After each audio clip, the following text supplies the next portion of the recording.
Well done, Kubo. This is probably one of the best chapters in a very, very long time.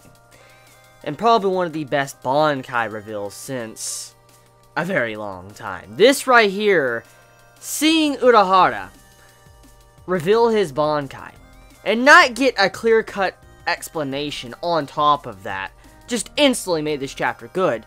But then seeing how the chapter ended with Grimmjow, the heart grab, and just squishing it, oh fuck, oh. That right there just made this chapter so good. But what really made me have so much enjoyability when I was reading this chapter was how it begun.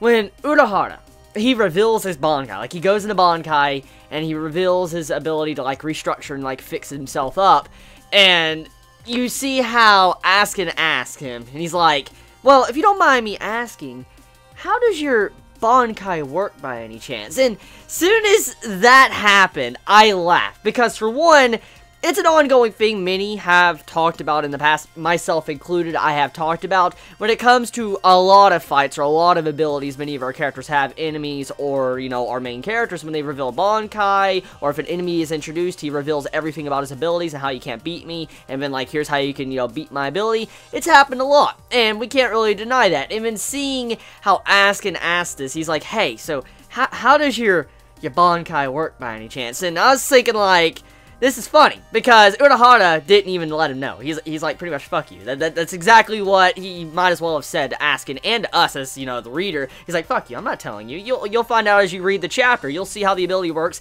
and then you make your conclusions as you see it. And that right there, I don't know if Kubo was trying to just showcase, you know, Urahara's personality, or if it was a way to just get back at some of us that have complained in the past. I have no idea. But that right there won me over for the chapter. Just that alone made this chapter fucking a glorious, just because of how Askin reacted, because he was like, so how does your ability work? And then he didn't get it, and then, you know, Urahara demonstrates his abilities, and oh my god. Okay, so as I talked about in my last chapter review, as we found out, you know, Askin, he is immune to pretty much anything, and I was talking about how, like, the meaning of the name of Urahara's Bankai, how it supposedly was related to Immortal. I talked about it more in the last chapter review. I'm not going to go over every detail. I discussed it a little bit more in the last review, so you can check it out for yourself. But I talked about how supposedly the name means Immortal, and we would have to see if his Bankai will kind of relate to something like that. And when we see this chapter, it's not exactly immortal, but it is very similar in a way. Not exactly, but very similar, just because he can restructure himself and fix up anything, even like a killing blow that could possibly just kill you in one shot. Urahara can fix that up, so you might as well kind of say he's a little bit immortal at this point. And what's really scary is, in the fight, which it's not said, like, I want to point out, this fight does not let us know the entire scope of Urahara's abilities. We have no idea the full extent of his abilities. Like, we know he has a range, like a radius, that he can attack people from, so that's a clear-cut weakness, but for the most part, we don't know the extent of how far his abilities can go. And so with this, we're left to just speculation and guessing throughout this entire chapter. From what we could see, or what I saw when I was reading the chapter, there's a quick couple of panels in the middle of the fight when you see Askin and Urahara exchanging blows. And then right after that, you see to where Askin's like, oh my god, we're turning this into a brutal fight, like a contest of strength.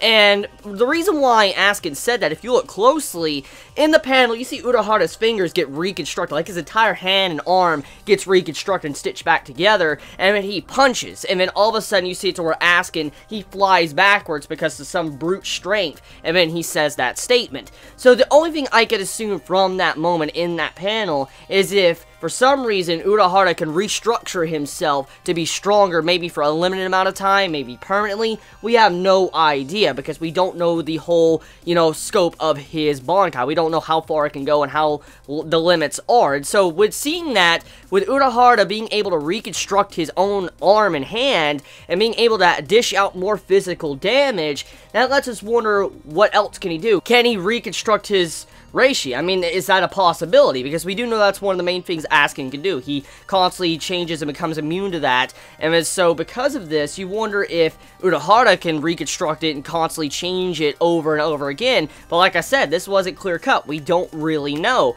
And so I love that. I love that about this, because I'm left wondering and guessing, how far can Urahara go with his Bankai? How crazy is it? And honestly, there's a lot of similarities to this ability and the Hogyoku that Aizen had inside of him. And I noticed that there's a very big similarity, especially with the reconstruction and then also how Aizen was, transforming. There's very similar attributes between these two, and it makes you start thinking about the connection between this and Aizen and, Urahara. But that's left for future chapters and possibly potential flashbacks, but still, very good stuff. So, the chapter of Bleach. I gotta say, wonderful chapter, Kubo. Like, seriously, this was a fucking excellent chapter. I had my doubts. I had my extreme doubts about this Bankai. I'm not even joking.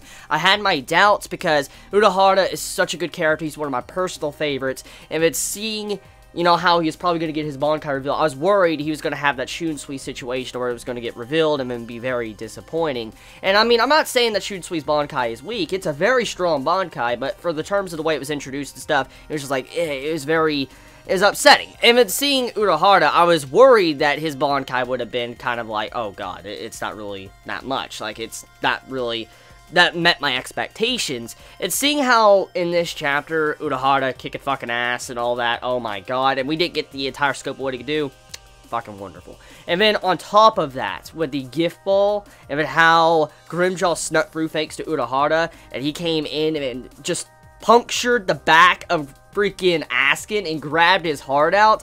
That was badass. That was such a freaking epic finale to this chapter. Now, is Askin dead?